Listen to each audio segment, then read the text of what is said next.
Care series का part 1 और 2 already मेरे चैनल पे अवेलेबल है। अगर आपने अभी तक वो नहीं देखा तो इस वीडियो के बाद जाके आप चेक कर सकते हो, लिंक भी मैं डिस्क्रिप्शन बॉक्स में मेंशन कर दूंगी। And also if you guys are stopping here for the first time, hello, this is Diljit and on this channel we talk everything about makeup and skincare. So if that is your area of interest too, please consider subscribing to my channel, which is Blush by Diljit. Alright, so we have talked about approximately 10 plus ingredients in the part 1 and part 2, and hopefully part 3 is gonna be the last one, and we're gonna start today's video with the azelaic acid. Yes, azelaic acid is gonna be the first ingredient of today's discussion. So I have done a full detailed video on the azelaic acid. I will just link a card here, you can check that out later, but for now azelaic acid for me is can do it all sort of ingredient. It can work on the pigmentation, on the acne scars, on the sun damage, and it can also provide the mild exfoliation. अगर आपको AHA और BHA दोनों के benefits चाहिए वो भी आपको azelaic acid में मिल जाएंगे।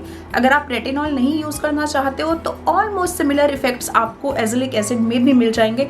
इसलिए मैं हमेशा कहती हूँ कि एजेलिक एसिड एक बहुत ही जेंटल बट बहुत ही इफेक्टिव हीरो है। सो अगर आप रेटिनॉल यूज कर रहे थे और ड्यू टू एनी रीजन अब आप वो नहीं कर पा रहे हो, maybe your skin is not taking it nicely, maybe you are pregnant or lactating, in that case azelaic acid is a good alternative. ये आपको AHA के बेनिफिट्स भी देगा, BHA के बेनिफिट्स भी देगा, रेटिनॉल के बेनिफिट्स भी देगा। You will surely see the results.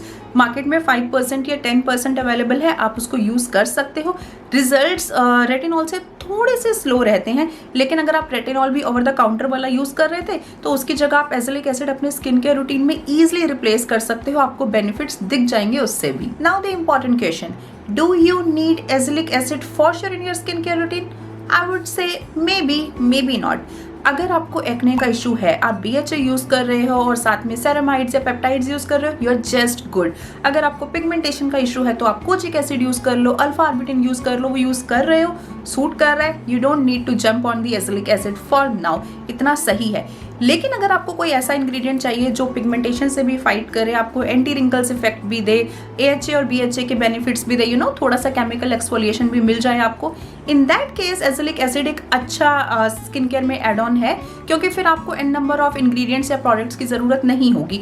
एक फेस वॉश है, एक सेरामाइड्स बेस्ड मॉइस्चराइजर ले लिया और एजेलिक एसिड ले लिया, तो आपका एक कंप्लीट स्किन केयर रूटीन यहाँ पे बन जाता है। एंड ऑफ कोर्स सनस्क्रीन भी, वो मैं कैसे भूल सकती हूँ, बट हाँ, इसके साथ आपका एक कंप्लीट स्किन केयर रूटीन बन जाता है। तो इन दैट केस आप एजेलिक एसिड यूज कर सकते हो। बट आपके पास अगर अभी जो भी इंग्रेडिएंट्स हैं वो आपके जो भी कंसर्न्स हैं उनको टारगेट कर रहे हैं, सूट कर रहे हैं, तो एजेलिक एसिड जाके खरीद के लाने की और स्किन केयर में फटाफट से यूज करने की जरूरत नहीं है। One important point that I don't want to miss is that azelaic acid is gentle ingredient for sure, लेकिन इसका मतलब ये नहीं है कि आपका स्किन बैरियर कॉम्प्रोमाइज्ड है, आपको एक्टिव एक्ने हो रहे हैं और आप तब भी एजेलिक एसिड अपने स्किन केयर में यूज करना स्टार्ट कर दो।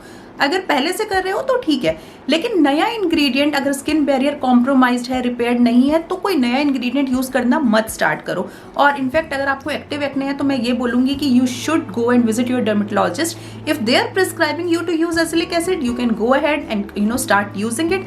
अदरवाइज अपनी स्किन को थोड़ा सा हील होने दो। Once your barrier is repaired, in that case आप जो भी एजेलिक एसिड है या कोई भी और इंग्रेडिएंट यूज करना चाहते हो तो यूज करना स्टार्ट कर सकते हो। Now let's talk about hypochlorous acid. It is comparatively newly hyped ingredient. अगर आपका एक्ने प्रोन स्किन है, एक्ने रहता है, you must have already heard about this ingredient. US का एक टावर 28 करके ब्रांड है जिसने इस इंग्रेडिएंट को काफी ज्यादा हाइप किया, उसी की वजह से ये पॉपुलर हुआ है और इंडिया में भी कुछ ब्रांड्स ने इसे लॉन्च किया है। But what is actually hypochlorous acid? It is actually a wound healing and bacteria fighting ingredient. अगर आप मेडिकल इंडस्ट्री से हैं तो आपने कहीं ना कहीं इसका नाम जरूर सुना होगा। This ingredient is also antifungal and anti-inflammatory. And हमारे स्किन में जो व्हाइट ब्लड सेल्स रहते हैं उसका बाय प्रोडक्ट होता है, तो आप समझ सकते हो कि ये कितना अच्छा हीलिंग इंग्रेडिएंट है। नाउ अगर डर्ट और ग्राइम की वजह से या बैक्टीरियल ग्रोथ की वजह से आपके फेस पे कोई भी ब्रेकआउट हो रहा है, you are able to see some active acnes या फिर ब्लैक हेड्स और व्हाइट हेड्स आ रहे हैं, in that case this ingredient hypochlorous acid will be helpful for you. In fact अभी रिसेंटली मेरा स्किन बैरियर ओवर एक्सफोलिएशन की वजह से कॉम्प्रोमाइज्ड हो गया था, तो मुझे यहाँ पे कुछ एक्ने भी हो गए थे। I was able to see some of the bumps in this area and some inflammation around here. So I thought that this is the right time to test out this ingredient. I use that hypochlorous acid spray 2 to 3 times a day. Now within 24 hours मुझे दिखा कि मेरे bumps जो हैं वो थोड़े से minimise हुए हैं. I was not able to see any inflammation या फिर कोई भी रेडनेस जो थी वो हील हो गई थी. नाउ एक्टिव एक्ने जो भी थे उसके ऊपर मुझे ज़्यादा इफेक्ट नहीं दिखा. आई थिंक बिकॉज वो भी बैक्टीरिया फाइट कर रहा है तो process will be comparatively slower, but otherwise improvement जो थी वो बहुत ही ज़्यादा क्विक थी. तो हाँ, अगर बैक्टीरियल इशू की वजह से कुछ एक्ने हैं तो दिस कैन बी हेल्पफुल. अगर सिस्टिक एक्ने है या हार्मोनल एक्ने है तो आई थिंक उसके लिए फिर हमें अंडरलाइन इश्यूज को ट्रीट करना पड़ेगा. In case I miss to mention, but जब मैं ये प्रोडक्ट यूज कर रही थी तो मुझे मेरे माउथ के अराउंड थोड़ी सी ड्राइनेस दिखी थी. ओवरऑल फेस पे कोई ड्राइनेस नहीं थी, बस इसी एरिया में ड्राइनेस दिख रही थी. अब वो प्रोडक्ट टू प्रोडक्ट भी डिपेंड कर सकता है. कुछ प्रोडक्ट्स की फॉर्मुलेशन हाइड्रेटिंग हो सकती है तो मे बी वो यूज करने पे आपको ये इशू ना दिखे. मे बी जो मैं प्रोडक्ट यूज कर रही थी वो इतना ज्यादा हाइड्रेटिंग नहीं था तो मुझे ड्राइनेस दिखी. बट फिर भी इन जनरल भी मैं यही कहूंगी कि अगर आप हाइपोक्लोरस एसिड यूज कर रहे हो तो सेम रूटीन में आप AHA और BHA को मत रखो. कोई भी केमिकल एक्सफोलिएंट्स उस रूटीन में मत रखो. इनफैक्ट रूटीन को थोड़ा सा हाइड्रेटिंग या मॉइस्चराइजिंग रखो. तो सेरामाइड्स और पेप्टाइड्स यूज कर लो. And also hypochlorous acid is bacteria fighting ingredient, जैसे कि मैंने आपको स्टार्टिंग में भी बताया. तो काफ़ी सारे लोग इसे ट्रैवल में भी यूज़ करना पसंद करते हैं. तो अगर आप उस पर्पज से देख रहे हो तो आप इसे यूज़ कर सकते हो. अदरवाइज आपको बैक्टीरिया की वजह से एक्ने ग्रोथ है तो आप उसमें भी ये यूज़ कर सकते हो. It is a good ingredient. Now next ingredient on the list is coenzyme Q10. If you are a skin care enthusiast तो आपने इसके बारे में ऑलरेडी सुना होगा, अदरवाइज ये आपके लिए एक नया टर्म हो सकता है. नाउ कोएंजाइम Q10 आपके बॉडी सेल्स में ऑलरेडी अवेलेबल है. हर एक बॉडी सेल में अवेलेबल है. It is a powerful, super powerful antioxidant and I would say that it is even slightly better than vitamin C.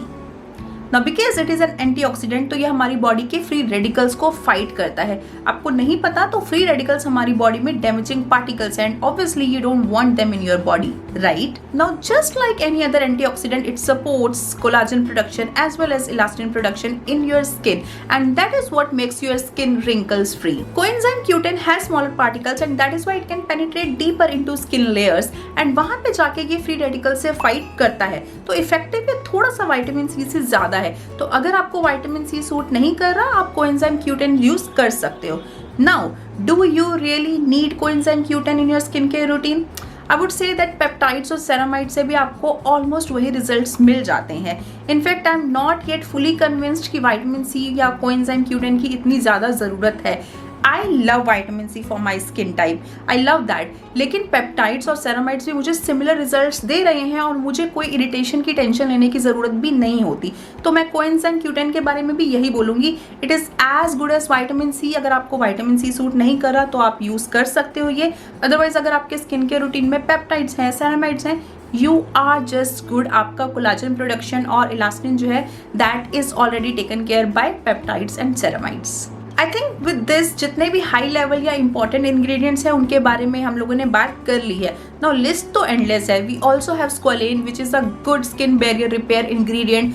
It is a nourishing ingredient but मैं कहूँगी कि अगर आप ceramides use कर रहे हो तो स्क्वालेन की ज़रूरत नहीं है. स्क्वालेन यूज़ कर रहे हो तो सेरामाइड्स की ज़रूरत नहीं है. We also have bakuchi oil which is a great anti-aging ingredient. Collagen production के लिए बहुत ही अच्छा है. It is a plant-based ingredient. So if you are on the Ayurvedic side of the things, you can definitely use the bakuchi oil. Retinol का बहुत ही अच्छा alternative है. And we also have a number of oils. We have almond oil, we have vitamin E, we also have castor oil जो कि skin के routine में बहुत ही अच्छे रहते हैं. I don't know why there is so much fear for the oils in the market. Hair oiling मत करो, स्किन ऑयलिंग मत करो. I don't understand this fear. और यू नो स्किन केयर के लिए जो ऑयल्स अच्छे हैं उनके बारे में हम लोग एक एंटायर दूसरी वीडियो भी कर सकते हैं, but that is for the another day. For now, we are ending the part 3 of the Skincare 101 series and I hope कि part 1, part 2, part 3 देखने के बाद आप डिसाइड कर सकते हो कि आपको आपकी स्किन केयर में क्या इंक्लूड करना है, कौन सा इंग्रेडिएंट आपको क्या बेनिफिट देगा. So I think this video was helpful for you guys. Now if there is any other ingredient that I might have missed and you want me to discuss, please put that down in the comment section below and I shall get back to you.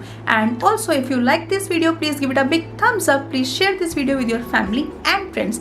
And if you haven't done yet, please consider subscribing to my channel which is Splash by Diljit and do click on the bell icon right next to it so that you are notified each and every time I upload a new video. I'm gonna meet you next time. Bye bye.